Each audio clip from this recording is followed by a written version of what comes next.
Thanks, Wendy. As you think about your own career and how your growth, you can think about it in kind of a five-step journey.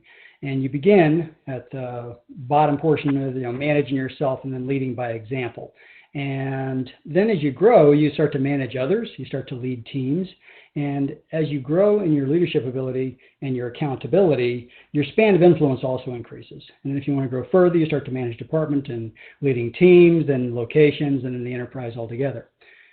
Today, we're going to focus on the just the second tier, which is managing others and leading teams. So it's all about behaviors. The work we do is called behavioral economics, and it's looking at what behaviors are being motivated or what behaviors are being incentive in any given situation.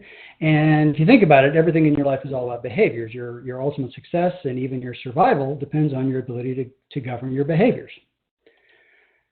And today we're going to explore the behavior of groups and teams. Now on September 17th, CAI is also hosting another webinar by me, and it's all about looking at individual team members. It's called Managing the Team GOAT. So I hope you can mark your calendar on September 17th and join us then.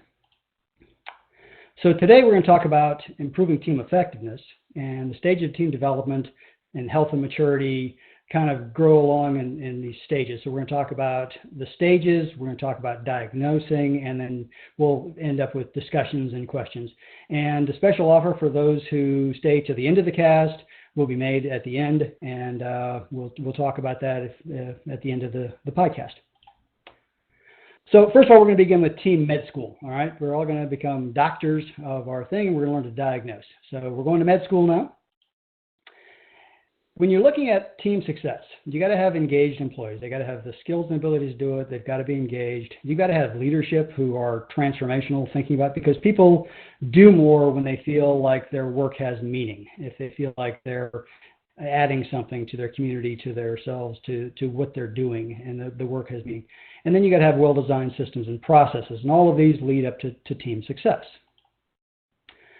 And when we think about the team, there are certain components that you add into it. The team composition, who makes up the team? Who are the players on the bus? Who are the skills and stuff to bring it? Then you got to think about communication and coordination. How is that done? How does the team work with each other? Is it a remote team? Is it local? How often do you meet? What are the meetings about? Then your working approach. And your working approach is how you interact, the kind of the culture and the climate you create. Then you get into systems, processes, and roles, and then eventually you'll get to mutual accountability, where each team member is doing their part, and then everyone feels like they can hold themselves accountable and hold other team members accountable to produce the work of the team. So boiling it down, because we really want to think about what makes this simple. And if you want just one indicator of health and maturity of an organization, it's the team has a shared group identity. They really believe that they are part of a we and not just a series of individuals doing their part. And so if you want a quick diagnostic and say, how's my team doing? Ask the question, do we have a shared group identity? Could we actually say what it was?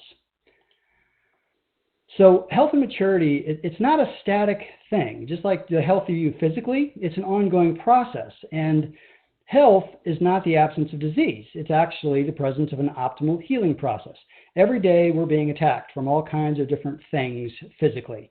And only by having a really healthy immune system do we remain healthy. Well, the same thing can be thought of with teams. They have to have a healthy immune system. They have to have a healing process, because you're going to stumble, you're going to make mistakes. But ultimately, it's how well that team works and overcomes some of these barriers that you continue to grow as a healthy organization. And the other aspect to think about is health needs change with maturity. I don't have the same health needs as an infant, and now that I'm a grandfather, I have other needs. So thinking about your going to a doctor, how do you do it? Well, we go for a checkup, and then we diagnose any issues. We make a prescription, and then we follow up. So the same thing when you're thinking about your team. You go for a checkup, you diagnose any kind of issues or concerns with your team, you kind of come up with a prescription, and then you follow up. So let's look at this diagnosis. This is the actual from Wikipedia, which is a great resource. Diagnosis is the process of determining which ailments or condition explain the symptoms. And this is the same thing when working with teams. And when you work with a diagnosis, you collect from a history, you kind of look at what's happened, the physical exam, and there's often diagnostic procedures, exams, and tests. And it can be challenging because many different signs and symptoms can be nonspecific or indicate different types of causes that could be behind whatever this ailment is. And so it's helped by the recognition of patterns. So when you're doing a diagnosis, you look at the patterns. Well, what are the patterns? How do these symptoms interrelate with each other? When do we see them? How do they occur? And so on. And so thinking about patterns is really important for thinking about your team and the health of your team. So we have these predictable patterns of team development. All right. When I was the global manager for workforce development, I had 28 countries and had to figure out, well, what is it that actually consistently works and what applies to every group, no matter where they're at and what size group. So it follows a consistent pattern. And each stage is characterized by the needs of the individuals at that stage of the team maturity and their stage in their career and the demands of the team. And then to move forward, you have to think about effective leadership and then timely management intervention. Just being aware of something but doing nothing about it doesn't help.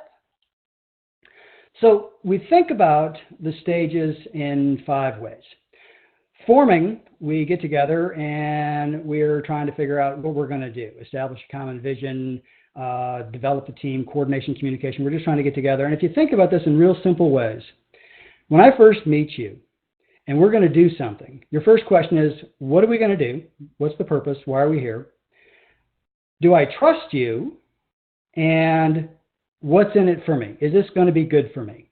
And if that's all I got to think about as a leader of a group is clear communication of what we're trying to do, understanding of how it's going to benefit the people involved, and then establish that layer of trust. If we do that, we'll move to this next level of we'll call focusing. And focusing is helping to understand, all right, so I understand what we're trying to do, but how are we going to do it? What's the process? What's the systems? What do you want me to do? What's my roles and responsibilities?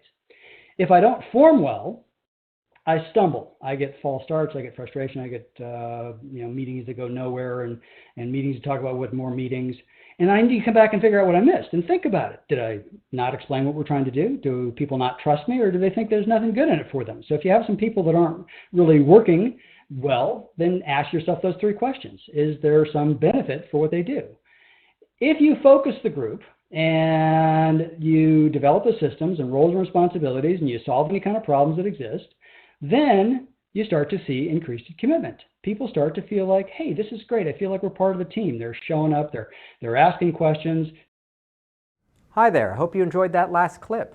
My name is Michael Maludis, and if you'd like to watch the full 60 minutes of that last webcast, while also gaining complete unlimited access to our entire library of IT learning, simply visit our subscribe page at greatpro.org/subscribe. Unlimited annual access is $199 per year, but if you use the coupon code LEARN2EARN, you can drop that membership fee to just $149. That's less than $13 per month for unlimited access to over 1,000 hours of on-demand career development, covering the entire spectrum of IT management best practices, including business analysis and requirements, software development, quality and testing, risk management, process improvement, project management, and even digital transformation. But your membership doesn't just give you unlimited access to our vast learning library. You also get free access to our mobile app, as well as direct access to our network of over 300 of the world's leading IT consultants, all of whom are dedicated to putting practical knowledge at your fingertips so that you can learn more and earn more.